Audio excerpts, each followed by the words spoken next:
ఇంద్రమ్మ ఇండ్లు ఇస్తాన్నాడు అంత ఇస్తా గరీబులకు ఎంతమంది ఉన్నారు అన్నారు చాలా మందికి లమ్మడోళ్ళకి బీసీలకు లమ్మడోళ్ళకి వాళ్ళకి తప్ప ఆ బీసీలకు ఇస్తలేరు సార్. బీసీ కులం అంటేనే తక్కువ చూపు చూస్తున్నారు.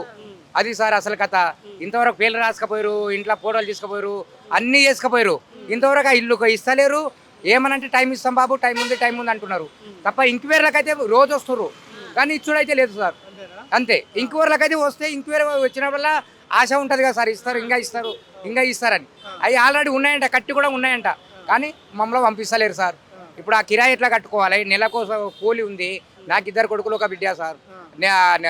సంవత్సరానికి నా పిల్లగానికి ఎంత 80,000 కట్టాలి నారాయణ కాలేజీలో. ఇప్పుడు రూపాయి లేదు.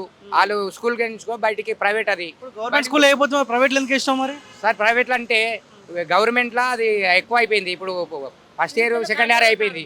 అయితే నేను ప్రైవేట్లో ఇస్తాను, నా కొడుకు ఒక్కడైనా చదువుకోవాలని నేను అలా ఎక్కువ చేసిన. సంవత్సరానికి 80,000 కట్టాలి సార్. ఏ నుంచి కడతాం సార్? మేము పని లేని, మేము బీదవాళ్ళం. ఏమనంటే బీసీలు మీకేం తక్కువ అంటారు. బీసీలు అంటే బీసీలు ఏముంది సార్? మేము కష్టపడితే ఊర్లో పొలం లేదు కాబట్టి ఇంత ఇల్లు ఉంది తప్ప ఇక్కడ ఉపరి పని చేసుకుంటాను నేను మేస్త్రిని. రూపాయి పని దొరకట్లేదు సార్. ఇంటికి పోతే లొల్లి. ఇంకా ఆడోళ్ళు మాత్రం ఏమవుతుంది, ఆధార్ కార్డు ఉంటే లొల్లులు అయ్యి సపరేట్గా ఆధార్ కార్డు తీసుకుంటారు, ఊర్లో పడితే పోతుర్రు. ఇంకా అంతా తప్ప ఏం లేదు సార్.